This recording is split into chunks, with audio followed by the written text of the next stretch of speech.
사랑하는 서문교회 성도님들 안녕하세요. 6월 4일 금요일 아침 말씀 시간입니다. 지난 주일 예배 때 제가 광고하는 것을 또 깜빡 잊었는데요. 내일 모레 주일 예배 시작 15분 전부터 김병욱 집사님이 인도하시는 찬양이 있겠습니다. 교회에 조금 일찍 오셔서 다 같이 은혜로운 찬양으로 하나님께 영광 올려드리시기를 바랍니다. 오늘 아침에 함께 묵상하실 하나님의 말씀은 잠언 18장 13절부터 24절까지의 말씀입니다. 그 중에서 14절과 15절 말씀을 제가 봉독해 드리겠습니다. 사람의 심령은 그의 병을 능히 이기려니와 심령이 상하면 그것을 누가 일으키겠느냐.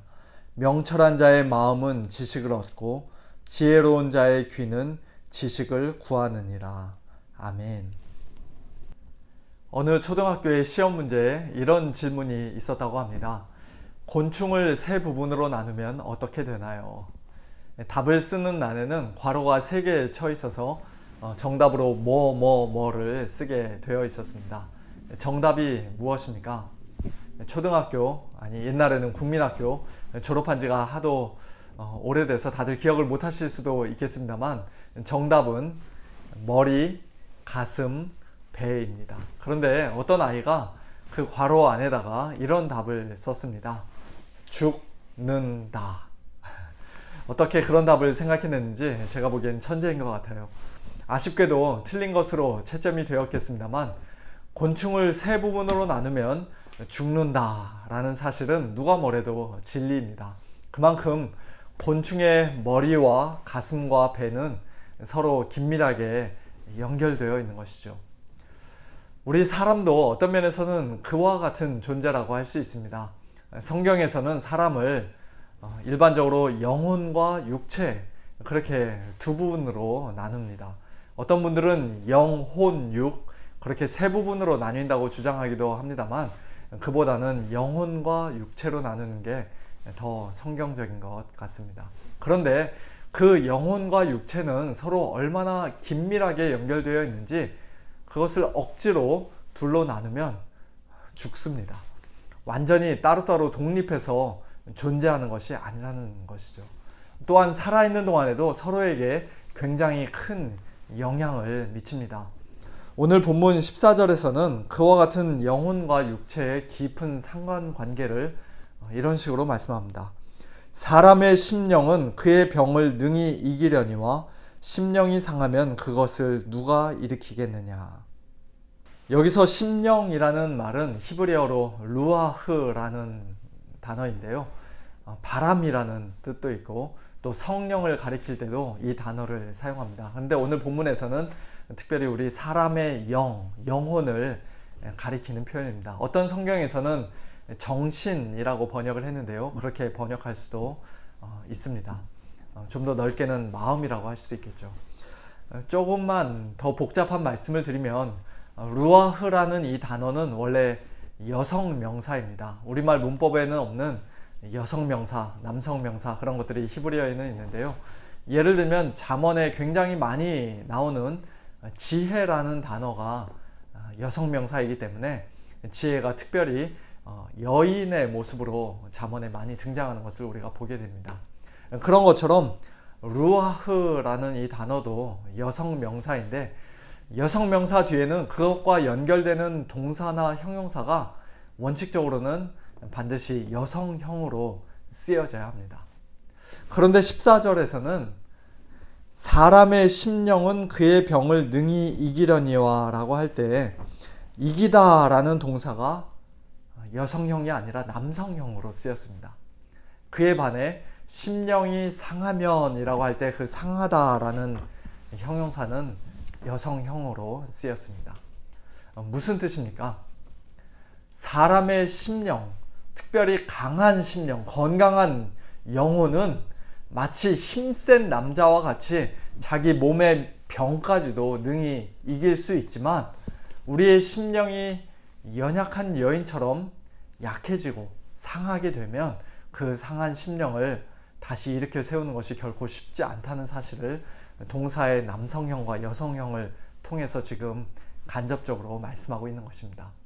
어쨌든 중요한 것은 우리의 영혼과 육체가 이처럼 깊은 상관관계가 있다는 사실이에요. 그래서 신학자들은 우리의 인간을 가리켜서 영육통일체라는 말을 사용하기도 합니다. 이론적으로는 사람이 영혼과 육체로 구성되어 있다고 말하지만 실제로는 그 둘을 칼로 무자르듯이 나눌 수가 없고 전체적으로 하나의 통일된 인격체를 이룬다는 것입니다. 물론 그런 영육통일체가 깨지는 일종의 예외적인 상황이 있죠. 그것은 우리가 이 세상을 떠나 우리의 몸은 흙으로 돌아가고 영혼은 주님 품 안에 낙원에 거하게 될 때입니다. 하지만 그건 역시도 일시적인 것이고 비정상적인 것이고 예수님께서 재림하시는 날 우리의 몸과 영혼은 다시 하나로 결합되어서 그때에는 완전한 영육통일체, 영광스러운 영육통일체를 이루게 됩니다. 주님 품 안에서 안식하고 있던 우리의 온전해진 영혼은 그 재림의 날 이제 다시는 죽지 않는 몸, 다시는 썩지 않는 몸, 죄 짓는 것과도 아무런 상관이 없는 그런 가장 영광스럽고 가장 신령한 몸을 입고 새하늘과 새 땅에서 영원토록 살게 될 것입니다. 그것이 우리 기독교인들의 최후 소망인 것이에요. 기독교는 영혼만 구원받는 종교가 결코 아닙니다. 죽어서 천국 가는 게 우리의 가장 큰 소망이 아닙니다.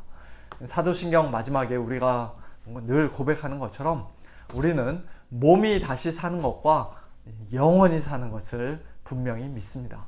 그러므로 우리는 우리의 몸과 영혼에 대한 균형 잡힌 바른 이해를 가지고 살아야 합니다. 초대교회 당시 헬라 철학자들이나 영지주의라는 이단은 사람의 몸은 악하고 열등한 것이요 영혼은 선하고 고귀하고 거룩한 것이라고 생각했는데요. 우리는 그렇게 생각해서는 안 됩니다. 몸은 어차피 썩을 것이니까 어떻게 되든지 우리가 어떻게 살든지 아무 상관이 없고 오직 영혼만 건강하면 된다고 그렇게 생각해서는 안 됩니다. 그런 잘못된 생각을 가지고 있으면 우리는 두 가지 극단적인 오류 중 하나에 빠질 수밖에 없어요. 하나는 쾌락주의입니다. 몸으로 무슨 짓을 해도 영혼에는 아무런 영향을 미치지 못하니까 이제 몸의 정욕을 따라 마음껏 즐기며 살겠다는 것입니다. 오직 영혼만 구원받으면 된다고 생각하는 것입니다. 그러나 그렇지 않죠. 몸으로 짓는 죄는 우리의 영혼에도 심각한 타격과 손상을 입힙니다. 창녀와 성적으로 음행하는 사람은 마치 우리 성도들이 믿음으로 주님과 연합되어 한 영이 되는 것에 비교할 수 있을 정도로 창녀와 완전히 하나가 되고 한 몸이 되는 것입니다. 즉 몸만 더럽혀지는 것이 아니라 영적으로도 크게 더럽혀지고 하나님 앞에서 큰 죄를 짓게 되는 것이에요. 그래서 사도 바울은 음행을 피하라. 사람이 범하는 죄마다 몸 밖에 있거니와 음행하는 자는 자기 몸의 죄를 범하느니라고 말씀합니다. 우리의 몸으로 짓고 우리의 눈으로 짓고 심지어는 우리의 마음으로도 짓는 그런 모든 음행의 죄는 우리의 영혼에도 깊은 상처를 입히고 우리의 심령을 상하게 합니다. 두 번째로 몸과 영혼의 관계를 우리가 올바르게 이해하지 못할 때 빠지기 쉬운 또 다른 오류는 금욕주의입니다. 몸은 악하다고 생각하니까 일부러 몸을 괴롭히고 몸을 불편하게 만들고 심지어는 자기 몸을 자해하기까지 하는 그런 어리석은 일을 행하는 것이죠. 때리고 굶기고 고행을 함으로써 몸의 정욕에서 벗어나 훨씬 더 영적인 사람이 되어보겠다는 것입니다. 그러나 성경은 우리의 몸 그 자체가 악하다고 말씀하지 않습니다. 우리의 육체는 처음부터 하나님의 선한 창조물이었습니다. 하나님께서 우리를 창조하시고 나서 보시기에 좋았다라고 말씀하실 정도로 선한 것입니다.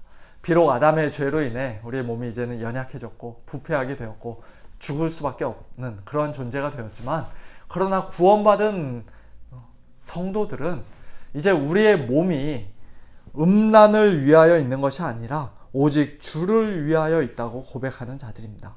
우리의 영혼으로 하나님을 예배하고 하나님께 영광 돌려야 하는 것만큼이나 우리는 우리의 몸 역시도 하나님이 기뻐하시는 거룩한 산 제물로 드리고 또 우리의 몸을 하나님께 올려드리는 영적 예배로 드려야 합니다. 몸을 무시하며 사는 게 결코 영적이거나 신령한 게 아니라는 말씀입니다. 이처럼 우리 사람의 몸과 영혼은 서로 긴밀하게 연결되어 있고 서로에게 큰 영향을 미치는데요. 특별히 오늘 우리의 영혼은, 저와 여러분의 심령은 과연 어떤 상태에 있습니까? 육체를 활기 있게 만들고 몸에 긍정적인 영향을 끼칠 정도로 그렇게 건강한 심령입니까? 아니면 일으켜 세우기도 힘들 정도로 상한 심령을 가지고 있습니까? 우리의 영혼을 강건하게 하는 것은 어떤 정신 수양이나 마인드 컨트롤로 되는 것이 아니죠. 15절에서는 심령, 루아흐라는 단어 대신에 마음이라는 단어가 사용되었습니다만 궁극적으로 하나님을 알고 하나님을 경외하는 참된 지식과 지혜를 가진 마음이 곧 강건한 심령인 줄로 믿습니다.